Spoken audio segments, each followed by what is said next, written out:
Hola, ¿qué tal? Muy buenas noches, bienvenidos a Extra Noticias. Es un gusto poder informarle. El día de hoy vamos a conversar sobre el uso temprano de las redes sociales en menores de edad y cómo podría traer esto riesgos tales como el acoso digital y también la pedofilia. Antes de la entrevista, veamos la siguiente información.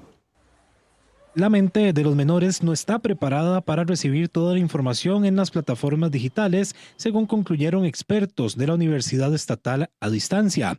El informe también señaló una serie de aspectos que podría afectar a los más pequeños del hogar en caso de usar las redes de manera incorrecta.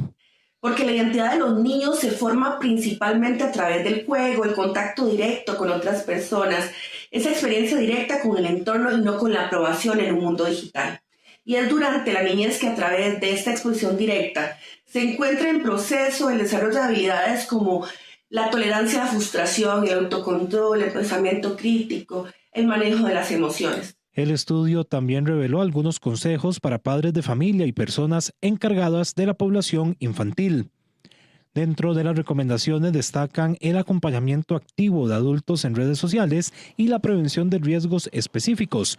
Expertos en orientación coinciden en que la educación debe de realizarse de manera conjunta. Brindar la posibilidad del acompañamiento, la educación digital desde casa, pero también en escuelas, en colegios, supervisión de personas adultas para que también desde casa haya un entendimiento de los factores de riesgo que pues se enfrentan las personas menores de edad que utilizan las redes sociales. Actualmente España y Costa Rica impulsan proyectos de ley que buscan limitar el acceso de menores a redes sociales.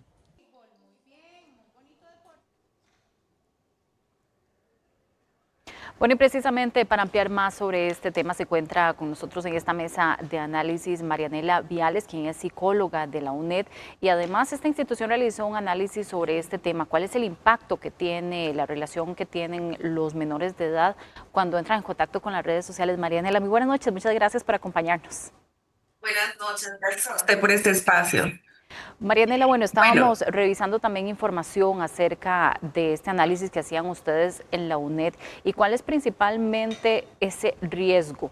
Hemos escuchado que hay países que están haciendo prohibiciones para que los niños tengan contacto con las redes sociales desde muy edades tempranas, pero ¿cuál es precisamente ese enfoque en el que tenemos que tener? Porque no solo hablamos de prohibir, que tal vez no sea como el mejor camino, pero ese riesgo, hay que estar muy atentos como padres o cuidadores de menores de edad que están metidos directamente con las redes sociales. sin duda es una combinación entre esas afecciones emocionales y físicas. La ciencia nos dice el cerebro no está preparado, el cerebro del niño, para la intensidad de información y de estímulos que se generan en las redes sociales. Y entonces hay una afección crítica a nivel cerebral que trae implicaciones en la niñez. El secuestro del sistema de recompensa, esa necesidad de gratificación inmediata en la que se ven inmersos los niños, provoca a nivel cerebral que estas conductas se puedan convertir en conductas adictivas, porque esta sobreestimulación en las redes sociales hace que se busque esa gratificación inmediata de los chicos por medio de likes, comentarios que puede que no lleguen, y hace, a partir de también lo que nos dicen los estudios, que la ansiedad incremente. Además, esa corteza prefrontal de los niños se ve afectada, y esta corteza es clave porque es la que se encarga del funcionamiento de la memoria, la atención, la estimulación, y estamos perdiendo la capacidad de concentración en los niños por esta sobreexposición. Y además esa hipersensibilidad social a los que se están viendo afectados los niños.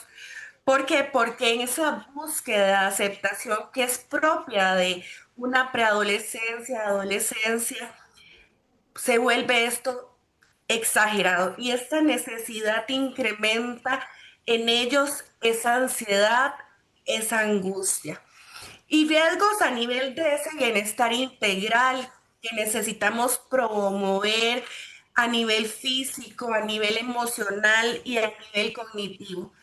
A nivel emocional, esta exposición puede provocar trastornos emocionales ante una realidad desfigurada en las redes sociales, información y contenido que no es adecuado para ese cerebro y esa capacidad de asimilar esta información. Marianela, Además, perdón que la interrumpa, ustedes no se mencionan preocupe. algo muy importante que es el acompañamiento activo del adulto, pero ¿cómo debe ser ese acompañamiento para que no exista una resistencia también? ¿Cuál es la recomendación que hacen ustedes en este sentido? Más allá del castigo, desde la disciplina positiva. Si yo no aplico esa disciplina positiva, voy a hacer una modificación de conducta desde el miedo, desde la coacción, pero no desde una posibilidad de reforzar la reflexión, la conciencia de los alcances de las redes sociales en los niños. Tiene que haber un acompañamiento presente de estas personas adultas, no solo en alfabetización digital, sino también en educación emocional, para que ellos puedan ser puente y se aplique realmente en ellos la socialización, que es realmente como debería de ser el desarrollo del comportamiento de los niños y no en un mundo digital. Veíamos también que, como hablábamos al inicio, de que hay algunos países que están limitando el acceso de los menores a las redes, que están haciendo algún tipo de regulación. Incluso aquí en el país hay un proyecto de ley, en España se está hablando de esto al respecto. Pero ¿cuál es la recomendación en ese sentido? ¿Poner algún tipo de limitación, de regulación? ¿Cuál sería la mejor manera para regular este acceso? Definitivamente un abordaje integral. No es solo sancionar, no es solo el limitar, sino realmente generar un acompañamiento activo, generar una triangulación clave, que es familia, comunidad y centros educativos en la formación de estos chicos en estas habilidades que es clave. Además, promover espacios alternativos. Estamos viendo conductas de aislamiento, conductas de evasión social ante este incremento en los niños en las redes sociales. Estos espacios alternativos son claves. Necesitamos fortalecer el acompañamiento de los líderes comunitarios, de los padres, de los docentes, para en las dos vías tener la capacidad de ser ejemplo también en el uso de las redes. Y pues bueno, la regulación emocional es indispensable. Lamentablemente, la educación emocional no se está dando a lo largo de toda la vida. Y este acompañamiento, esta educación emocional ayuda a minimizar un poco esa poca tolerancia a la frustración, esa exposición a esa normalización de la violencia y a estos espacios donde están llenos de altas expectativas que hacen que estos niños tengan cada vez más trastornos vinculados a este acercamiento con las redes y la Marianela, supervisión necesaria. y sabemos que este es un tema muy polémico, además es todo un reto para los padres de familia también, para los maestros incluso, para las diferentes instituciones, pero vamos a ver qué fue lo que nos dijeron algunas personas que consultamos también desde Grupo Extra para conocer acerca de su opinión con respecto a este tema. Nunca les permití ni siquiera el acceso a internet antes de la mayoría de edad. Lamentablemente hay muchas amenazas que ni siquiera los padres con control parental podemos lograr, entonces es mejor evitarlo. Para mí eso siempre me ha perjudicado por los chiquillos, a mí nunca me ha gustado, digamos, para muchas las redes sociales para mis hijos, ¿ves? Entonces para mí no estaría bien. No me parece, porque eso es para mayores de edad, ¿eh? Para menores no estoy de acuerdo. La verdad es que en menores de edad, digamos que eso es como una distracción. Entonces no lo veo correcto que ellos tengan lo que es Instagram o las otras redes sociales. Porque a la hora del estudio también se perjudican ellos con eso. Ay, no me parece, porque hay muchas páginas que salen que nada que ver para los chiquitos. ¿Y a usted no le parece un uso pues medido, un uso moderado? Pues depende, si los papás están con ellos, sí, pero si no, mejor no, porque salen muchas páginas que no deben de ser para niños. Bueno, escuchábamos algunas de las opiniones y sin duda hay un gran temor por la exposición a la que se enfrentan los menores. Ustedes hablaban también de educación digital temprana, pero ¿qué significa esto, verdad? Porque tal vez la primera medida, como escuchábamos a las personas, es prohibir, es evitar que tengan este contacto. Sin embargo, el mundo digital ya está dentro de nosotros, Marianela. ¿Cómo podemos hacer para poder acompañar a los niños en este proceso? Sin duda, desde la comprensión y el acompañamiento y sobre todo visibilizando los riesgos abiertamente que la plataforma, que las redes pueden generar. Si estos temas no se hablan abiertamente, ¿qué hacemos? Simplemente estableciendo herramientas de control parental. Nosotros debemos sensibilizar sobre la exposición en las redes, a el incremento del acoso, a la verdad, a situaciones en donde las creencias de los niños pueden verse muy manipuladas, tomando en cuenta de que ese cerebro en construcción está expuesto ante ese montón de conexiones neuronales que están en proceso, a que esa plasticidad ante la vulnerabilidad artificial se dé.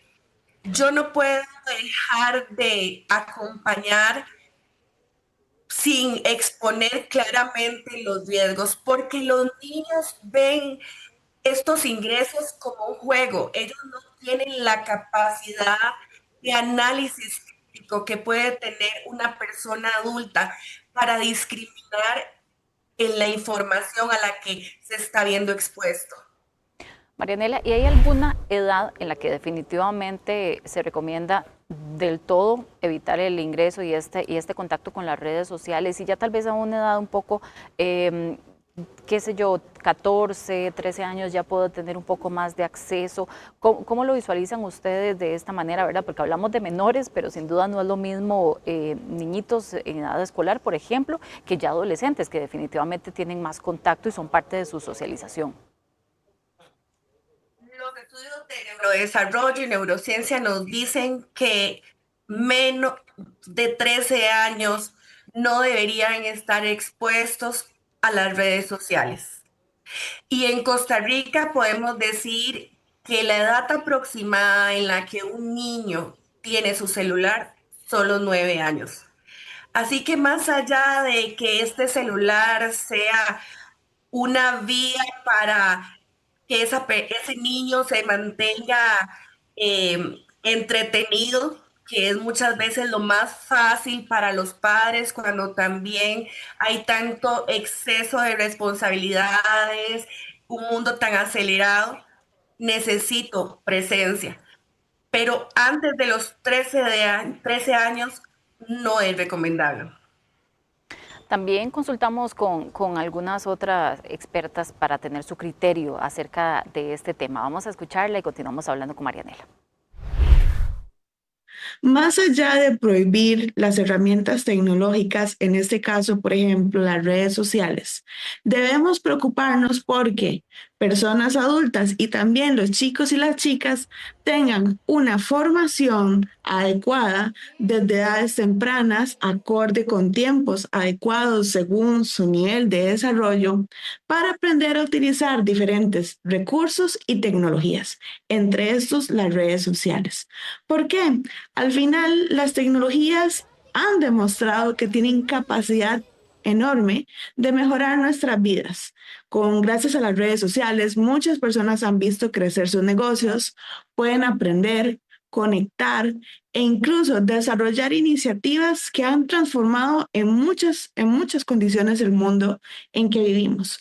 Por esa razón, nuestra mayor preocupación como país y las instituciones privadas y públicas que atienden a personas menores de edad debe estar concentrada en generar una formación que permita que esas herramientas no generen huérfanos digitales. Bueno, escuchábamos también parte de estas recomendaciones que hemos conversado desde el inicio.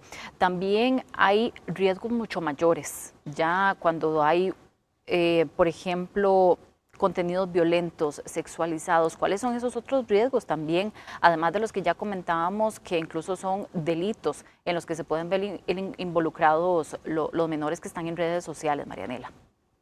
Claro, se pueden ver expuestos a información que pueda llevar a conductas de riesgo, como conductas de autolesiones, ¿verdad? Material, por ejemplo, de acceso a las drogas, la pedofilia, pero más allá de toda esta exposición que me puede generar grandes alteraciones, yo quiero rescatar algo que nos decía la especialista. La clave es el equilibrio. Yo no puedo tampoco aislar a estos niños de las redes sociales, porque si utilizamos su potencial correctamente, ha venido a ser un puente que lo que tiene que buscar es construir conocimiento, acompañamiento. Pero esta exposición a esa información que los niños no pueden manejar los puede llevar a conductas impulsivas, a conductas destructivas y a normalizar comportamientos que no son correctos. Marianela, y definitivamente ustedes mencionan también como parte de este análisis que realizan que hay que promover espacios alternativos de socialización, incluso presencial, porque creo que a veces olvidamos esto, sobre todo ahora que viene el inicio del curso lectivo, porque es importante esos espacios físicos y de contacto que tengan los menores con otros niños, con otras niñas, como parte de su aprendizaje. Como seres sociales necesitamos esta interacción y más ellos que están en ese proceso de construcción de su personalidad. Necesitamos volver a esos espacios recreativos de juego, arte, esos espacios que los lleven a estar con otros pares de una forma presencial y que también fortalece el desarrollo de las habilidades para la vida que son claves y son un factor protector de la salud mental. Volver a los parques, volver a promover el deporte de edades tempranas es necesario y ya con carácter de urgencia realmente que estas estrategias sean claras para que este acompañamiento y esta triangulación realmente nos permita minimizar la afectación que pueden tener el uso excesivo de las redes. Y ahora bien, si nos vamos a esta parte de las políticas públicas que se están generando, ¿cuál es la manera que ustedes sugieren que se haga esta regulación o esta legislación sin dejar de lado todos estos elementos que hemos conversado, ¿verdad? Como el equilibrio, pero que también exista este balance entre una regulación. Hablan ustedes incluso de campañas de sensibilización. ¿Qué acompañamiento debe ir adicional a esta regulación que se quiera hacer desde el sector público? Debe estar acompañado de esas zonas seguras, de esos espacios donde se dé la apertura para el diálogo, para de una forma responsable poder hacer ese acompañamiento.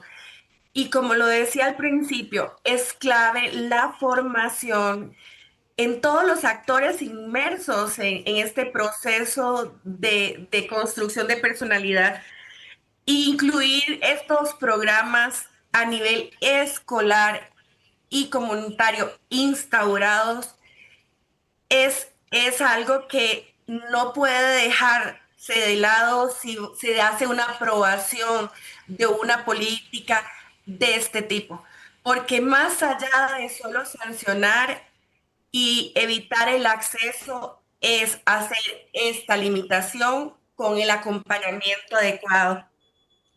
Marianela, y un punto importante que me llama mucho la atención es también dar el ejemplo. Nosotros enseñamos con el ejemplo también a los niños y ellos están viendo.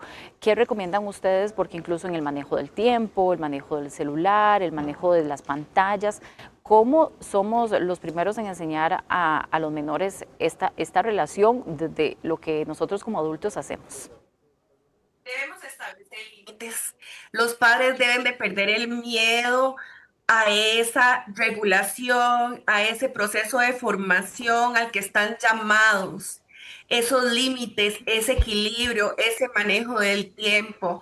Por ejemplo, muchos niños están a altas horas de la noche utilizando su celular y esta luz azul afecta su sueño, la producción de su melatonina, su descanso, y esto va a afectar su rendimiento académico.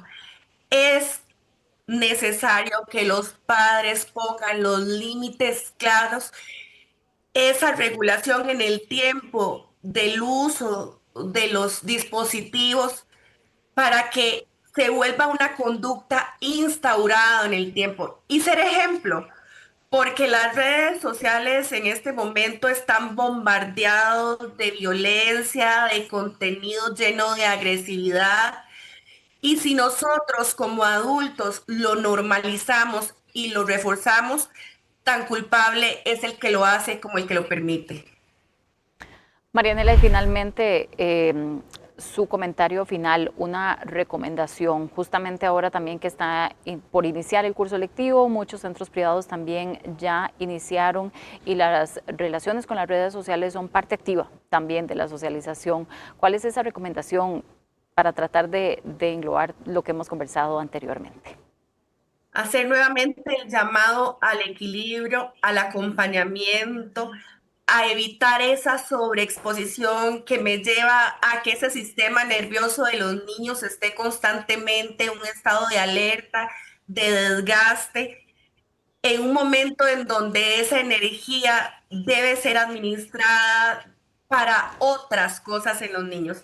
Es clave ese acompañamiento, pero de una forma consciente, de una forma presente, ejerciendo realmente un ejemplo para que ellos puedan tener acceso, pero con un acompañamiento para que esto no tenga una afectación. Muchas gracias, Marianela Viales, psicóloga y además coordinadora de la Comisión Institucional de Salud Mental de la UNED, por habernos acompañado en esta mesa de análisis. Gracias a ustedes. Bueno, en este momento hacemos una pausa y ya regresamos con más aquí en Mesa de Análisis.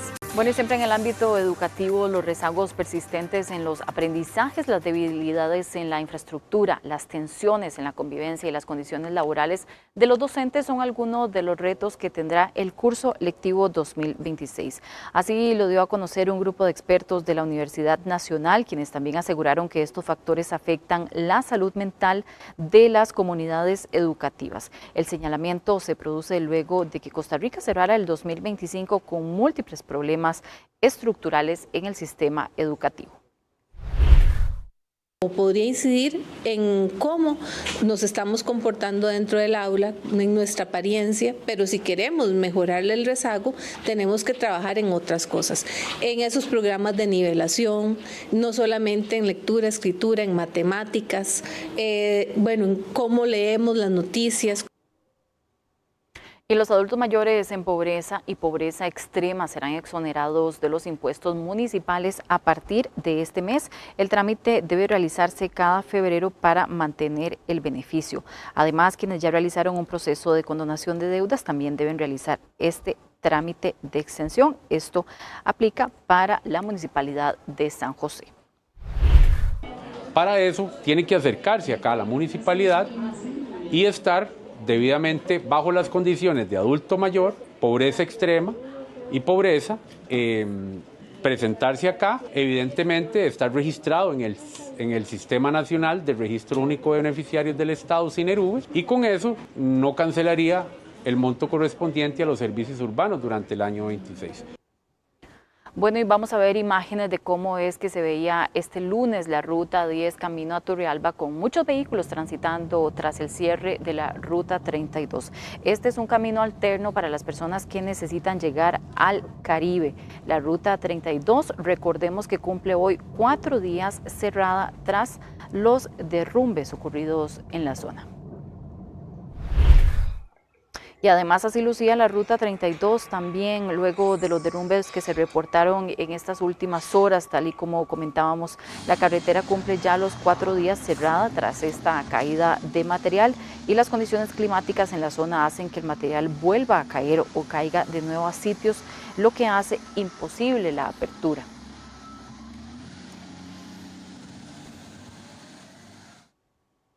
Bueno, dormir en la carretera, cocinar en el tráiler y estirar cada colón, esta es la realidad de muchos transportistas que están varados por los cierres en la ruta 32. Dormir dentro de un tráiler por hasta 3 noches seguidas se ha vuelto parte de la rutina para muchos conductores cada vez que la ruta 32 se cierra por caída de material. Para don Germán García, esta situación ya no es excepcional. Asegura que los cierres en la 32 son prácticamente su pan de cada día. Un tema de nunca acabar, es la misma situación de siempre. Siempre pasa lo mismo, cuando son zonas así, digamos que este cerro es un clima muy concho, entonces pasa siempre igual. Nosotros somos los que pagamos los platos rotos, pero ¿qué vamos a hacer? Tenemos que esperar. Con apenas 10.000 colones de viáticos al día, don Germán hace malabares para sobrevivir mientras espera la reapertura de la 32. Dentro del mismo tráiler improvisó una pequeña cocina de gas comprada con su propio dinero, donde prepara sus alimentos. Cada mañana camina hacia la pulpería más cercana, compra lo básico del desayuno y luego regresa a cocinar. La mayoría de nosotros andamos con esto. Esto nos ayuda mucho a nosotros para la platita, para guardar gastos imprevistos o algo. La comida está muy cara. O sea, un desayunito ahora cuesta lo más mínimo 3.500. Un almuerzo puede estar en 4.000, 5.000 colones. Como don Germán, decenas de conductores se enfrentan a esta misma realidad. Las lluvias y deslizamientos no solo bloquean carreteras, también nos mantienen alejados de sus hogares, de sus familias y de un buen descanso. Y el organismo de investigación judicial de Limón investiga el hallazgo de una persona semi-enterrada y en estado de descomposición. Según testigos, el martes anterior fue la última vez que este vecino de la comunidad de Armenia de Limón Central se le vio con vida cuando venía saliendo de la clínica donde estuvo internado. El hecho se reportó este lunes a la 1 de la tarde y hasta el momento se desconocen los motivos que llevaron a su fallecimiento. Yo tampoco lo creía, pero ya, como dicen todos, somos de la muerte, pero lo que me siento mal es de la manera que él murió, es lo único que puedo decir, y que les dé las condolencias a sus familiares. Randall Zúñiga continuará suspendido durante 3 meses más como director del organismo de investigación judicial. Un total de 13 magistrados acordaron que Zúñiga se mantenga suspendido mientras se realiza el proceso de investigación por las denuncias que hay en su contra. Zúñiga enfrenta en este momento 2 procesos, uno penal por las denuncias de un grupo de mujeres por presuntos abusos sexuales, mientras que el Tribunal de Inspección Judicial tramita una causa administrativa para definir si continúa en su puesto. Y el ex vicealcalde de Golfito del periodo 2016-2020 fue solicitado en extradición por un tribunal de la Florida en Estados Unidos, investigado por presunto transporte de cocaína. El sujeto de apellido Vindas fue detenido el pasado mes de agosto en San José mientras viajaba con un salvadoreño y otro costarricense en un vehículo que transportaba 38 kilogramos de cocaína. La investigación señala que los sujetos serían parte de una red de tráfico internacional de drogas que enviaría sustancias a los Estados Unidos. Podemos ver que incluso una de las personas que ya se encontraba en prisión preventiva es un alto funcionario municipal. Seguiremos trabajando este tipo de objetivos, en este caso fue con la PCD, Fuerza Pública y también con la DEA. Y actualmente la Constitución permite que un presidente vuelva al cargo cada 8 años, lo que interrumpe la continuidad de los proyectos de gobierno. Legisladores y expertos consideran que sería más lógico permitir la reelección de forma continua para que los proyectos y políticas públicas puedan seguir sin interrupciones y se mantenga la estabilidad del gobierno. La reelección presidencial será uno de los primeros temas que se tratará en la próxima legislatura, así lo dio a conocer el diputado electo Nogui Acosta. 4 años es un periodo muy pequeño de tiempo. Vean ustedes que hasta el 4.º año es que usted está desarrollando o recogiendo los frutos de las cosas que se hicieron. Los magistrados del Tribunal Supremo de Elecciones tienen 60 días para definir finalmente cómo quedará integrada la próxima Asamblea Legislativa. En redes sociales muchas personas advierten sobre un posible cambio en el número de diputados de la fracción oficialista, pero ¿es esto posible? Veamos. La cantidad de diputados en el próximo Congreso sigue generando polémica en redes sociales. Seguidores del chavismo aseguran en diferentes perfiles que el número de legisladores oficialistas podría variar, aunque los expertos confirman que es un escenario poco probable. En la práctica, la conformación de la Asamblea Legislativa queda prácticamente definida la misma noche de la elección. Los ajustes que pueden darse después responden a situaciones muy específicas, recuento por diferencias mínimas de votos, revisión de actas impugnadas o casos excepcionales de la anulación de alguna junta receptora por irregularidades graves. Según el Código Electoral, hasta marzo, el Tribunal Supremo de Elecciones tiene tiempo para terminar el conteo de votos para presidente, mientras que la definición de diputados podría durar hasta 2 meses. Sin embargo, las proyecciones del propio ente electoral estiman que ambos conteos finalizarían en 1 mes y 1 semana. La curul que realmente está en disputa es la 4ª curul por la provincia de Limón. De acuerdo con los resultados preliminares, las 5 curules asignadas para la provincia de Limón se dividieron: 4 para el Partido Pueblo Soberano y 1 para el Partido Liberación Nacional. Es esa curul de Liberación Nacional la que está generando cierta confusión tanto en la sociedad, en el electorado, así como también en el TCE. Por su parte, el Partido Pueblo Soberano pidió calma a sus votantes, asegurando que tienen fiscales vigilando el proceso de conteo. Y este martes los diputados de la Comisión Especial que investiga las presuntas irregularidades dentro de la Caja sesionarán de nuevo a la espera de que esta vez se asista la expresidenta de la institución, Marta Esquivel. Tras ausentarse en 2 ocasiones, la diputada electa y expresidenta de la Caja Costarricense de Seguro Social, Marta Esquivel, fue convocada nuevamente por la Comisión Especial para que rinda cuentas por las distintas crisis que atraviesa la institución. Por eso hoy insistía con mis compañeros que aprobemos la prórroga para poder agendar esto en tiempos razonables. Afortunadamente la comisión de forma unánime aprobó la prórroga, entonces eso nos da más oportunidad para agendar las cosas y que ella venga por las buenas, digamos. Eso es lo que todos queremos y la verdad lo que el país merece. Según informaron desde el despacho de la diputada Álvarez, la visita de Esquivel a Cuesta de Moras se daría en horas de la tarde, esperando que su presencia aclare las diferentes dudas que giran en torno al manejo de la Caja. La Caja es una institución muy grande que tiene muchísimas situaciones, muchísimas ramas que abordar. Me parece que pues, el corto tiempo que existe por la dinámica de la Asamblea Legislativa pues ha hecho que aún queden sin profundizar a detalle algunos temas y quedan por fuera algunos otros. A solo unas semanas de rendir el informe final, los diputados de dicha comisión esperan que con la comparecencia de Esquivel terminen de llegar a las conclusiones sobre el origen de los problemas que arrastra la institución. Y una semana después de las elecciones nacionales, los partidos de oposición ya empiezan a reunirse de cara a sus funciones en el Congreso a partir de mayo. Esta fotografía publicada el fin de semana en las redes sociales de la diputada electa de Coalición Agenda Ciudadana, Claudia Dobles, generó cientos de comentarios y reacciones. En la foto, la ex candidata presidencial reveló la primera reunión que sostuvo con el jefe de fracción del Partido Liberación Nacional, Álvaro Ramírez. La politóloga Katia Benavides aseguró a Grupo Extra que este tipo de encuentros son normales, principalmente en partidos de oposición. Bueno, la oposición tiene que replantearse mucho la dinámica legislativa que van a tener que tener durante estos próximos 4 años. Ya no es ya no son las mismas condiciones. Tenemos 3 gobiernos donde el Ejecutivo no tiene la mayoría, ¿verdad? La fracción más grande. Benavides también detalló algunas diferencias que tendrá la oposición a partir de mayo. La oposición tiene que replantearse cuál va a ser su rol, ¿verdad? No solamente de ese poder de veto que tiene la oposición normalmente, de control político, que ahora va a estar un poco más limitado. Laura Chinchilla fue la última presidenta que tuvo mayoría de diputados durante su gobierno entre los años 2010 y 2014. Aún así, en ese periodo los verdiblancos no alcanzaron la mayoría simple, ya que la cifra de legisladores quedó en 24. Por primera vez en los últimos 20 años, el Partido de Liberación Nacional no tendrá la mayoría de legisladores en el Congreso.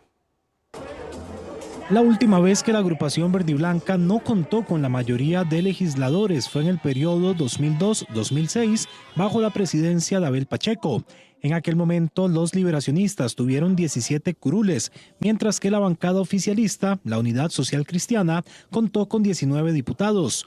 Curiosamente, en el periodo que iniciará a partir de mayo, el PLN también tendrá 17 congresistas, mientras que la mayoría será de Pueblo Soberano con 31 representantes. La dinámica legislativa en que su poder de veto era muy pesado, ahora, frente a un partido que tiene al menos mayoría simple en el Congreso, implica que Liberación tiene que reinventar su trabajo legislativo. Pese a estas cifras, desde el Partido Verdiblanco aseguran que tienen muy claras las prioridades que tendrán como bancada de oposición. Esos temas de reelección, de verdad, de ventas, de alguna entidad como el Banco de Costa Rica y el levantamiento de garantías individuales no es lo que se debe tratar en una asamblea legislativa primero. Tenemos asuntos urgentes como la movilidad de este país, como la seguridad. La última vez que un partido tuvo más de 30 legisladores fue en el año 1982,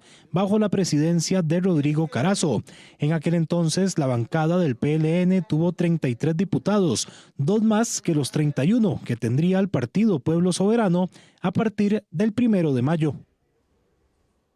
En este momento tenemos información de última hora desde el sector de Cartago. Un hombre de 34 años murió hace pocos minutos tras recibir al menos 9 impactos de bala mientras hacía su rutina de ejercicios dentro de un gimnasio ubicado en el centro de Cartago. Esto según información que confirmó la Cruz Roja. La fuerza pública se mantiene en el sitio, tal y como vemos en las imágenes, a la espera del organismo de investigación judicial para el levantamiento del cuerpo. Hasta el momento se desconoce el motivo del ataque, así como el paradero del sicario.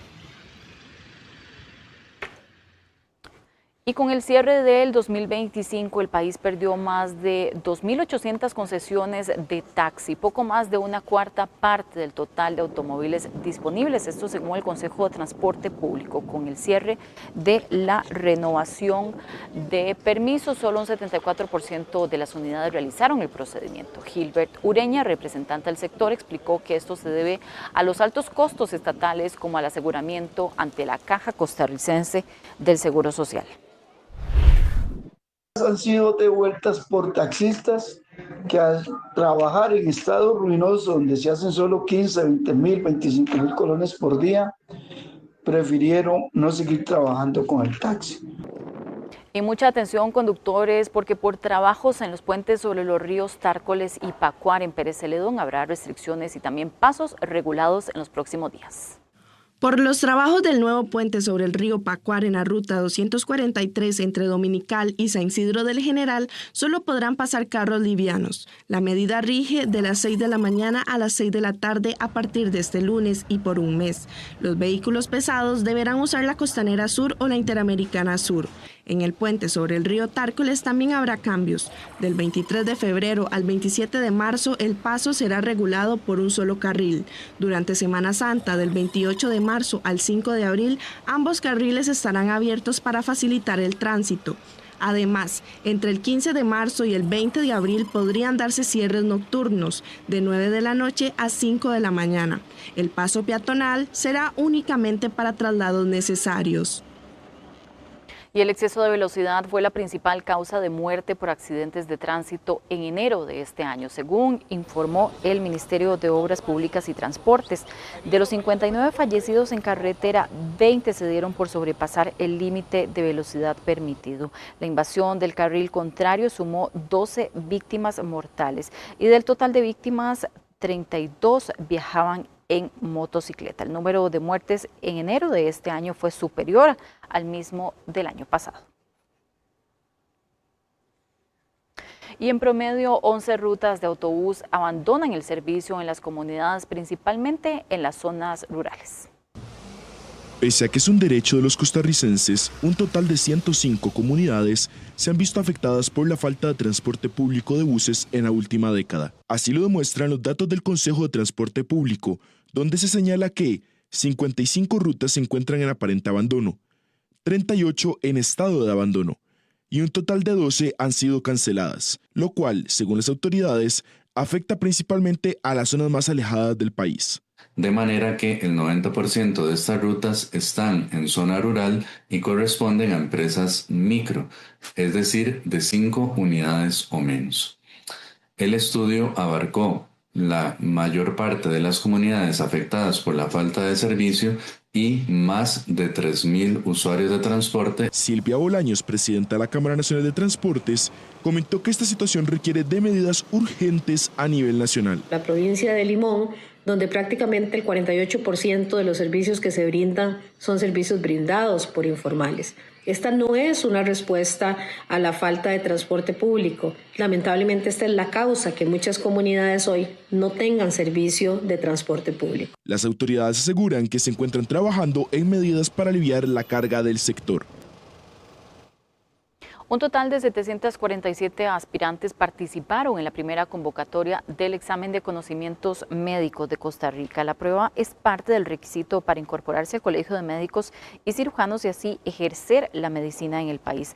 El examen evalúa conocimientos aplicados, razonamiento y toma de decisiones mediante casos clínicos en áreas como cirugía, medicina interna, pediatría, ginecología, psiquiatría y ética médica. Sin duda, el ECOM es un examen que mide la capacidad del conocimiento de los que han recibido en su época de formación antes de poder ser graduados como médicos. Realmente es un examen que busca analizar situaciones, estrategias, abordajes en los diferentes ámbitos en el que un médico puede verse implicado. La Universidad de Costa Rica y la Caja Costarricense del Seguro Social formalizaron el ingreso de 187 nuevos médicos residentes al programa de posgrado en especialidades médicas. El grupo de formación en la UCR asciende a 952 personas distribuidos en 37 especialidades médicas de mayor necesidad a nivel nacional. Las ramas de la medicina con mayor ingreso en este primer periodo del 2026 son anestesiología y recuperación, seguidas por psiquiatría, ortopedia y traumatología. Un aporte importantísimo en el país, porque lo que son las especialidades médicas definitivamente son uno de los pilares fundamentales para que hayamos alcanzado un lugar de privilegio, inclusive a nivel internacional, en lo que es el cuidado de la salud de la población y también la proyección con sostenibilidad de los niveles de salud. Miles de personas en Costa Rica viven con epilepsia, una condición neurológica que impacta no solo la salud, sino también la vida emocional y social de quienes la padecen. Los servicios de emergencias atendieron más de 6.600 casos por crisis epilépticas durante el 2025, según datos de la Caja Costarricense de Seguro Social. Casi la mitad de los pacientes tenían entre 20 y 44 años, lo que evidencia el impacto de esta condición en población joven y adulta. No solamente son temas ahí de nacimiento, sino que efectivamente es multifactorial, ¿verdad? Los estilos de vida influyen mucho.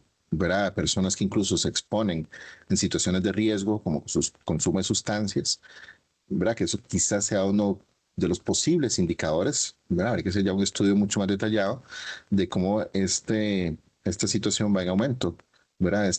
Especialistas señalan que la epilepsia es un trastorno neurológico frecuente y que requiere no solo tratamiento médico, sino también acompañamiento psicológico y estilos de vida saludables. Formarse no significa resignarse, sino que y significa pues ir reconociendo la realidad que no puede cambiar la persona, ¿verdad? Y eso nos lleva al camino de la aceptación. Eso por un lado.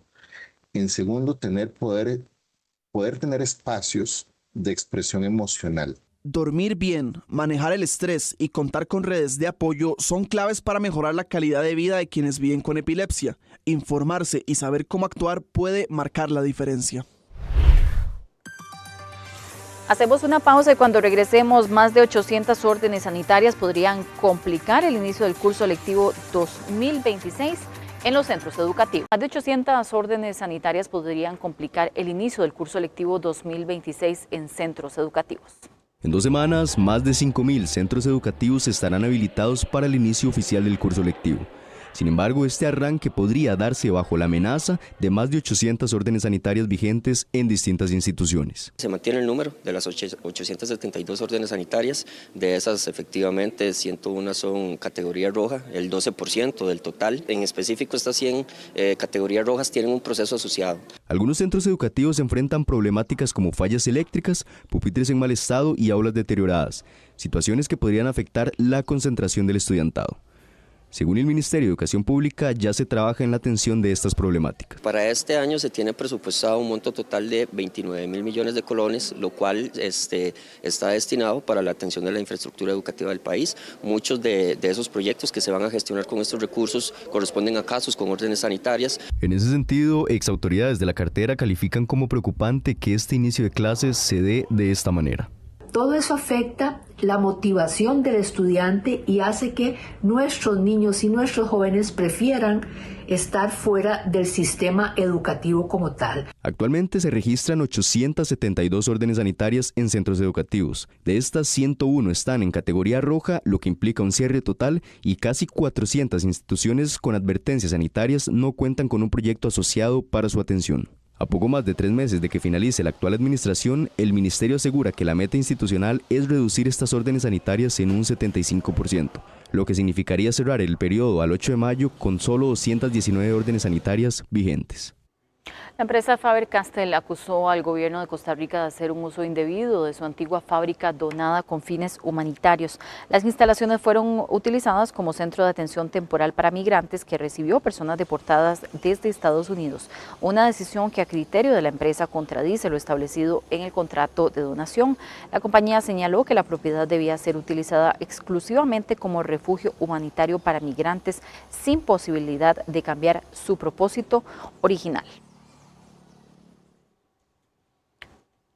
El Ministerio de Educación brindará conexión a Internet a 13.772 hogares con estudiantes que viven en condiciones de pobreza o pobreza extrema. La iniciativa beneficiará a 16.221 estudiantes y será coordinada por el MEP junto con otras instituciones como el Ministerio de Ciencia y Tecnología y la Superintendencia de Telecomunicaciones.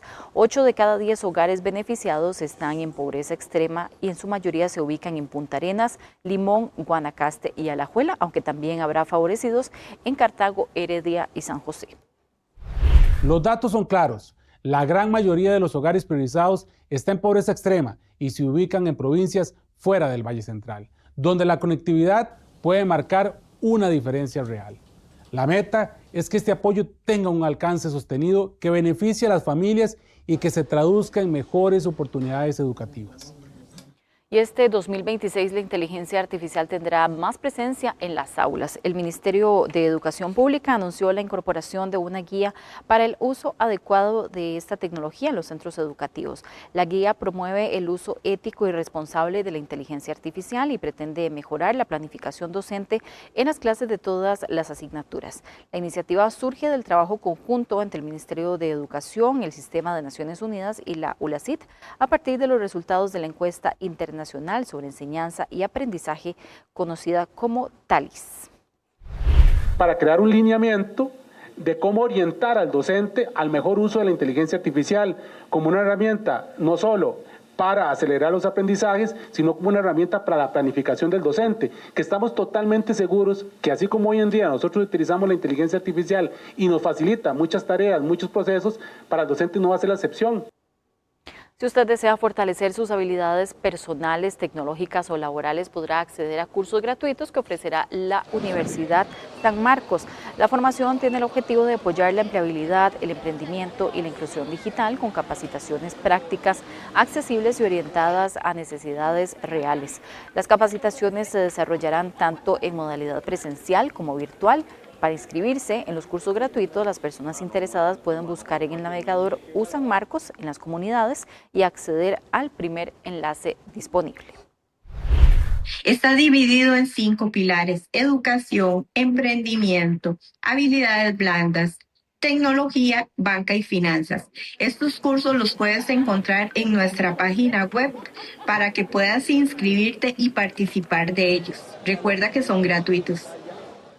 Los carros abandonados en diferentes barrios de San José comenzarán a desaparecer. Más de 100 propietarios ya fueron notificados y las grúas municipales los retirarán. Tras una reforma de ley de gestión integral de residuos sólidos, estos son considerados basura cuando se encuentran en la vía pública. El llamado es para que los dueños retiren sus carros a tiempo, ya que podrían ser multados por dejarlos abandonados. No es nuestro objetivo llenar un predio de carros abandonados. Nuestro objetivo es que se despejen las calles y que las comunidades no tengan este problema. Entonces, hemos realizado más de 100 notificaciones. Algunas de estas notificaciones ya fueron resueltas por los propietarios, ya los carros no están en las calles, ya damos por resuelto la problemática que había. Así llegamos al final de nuestra edición. Muchas gracias por habernos acompañado. Que tengan muy buenas noches.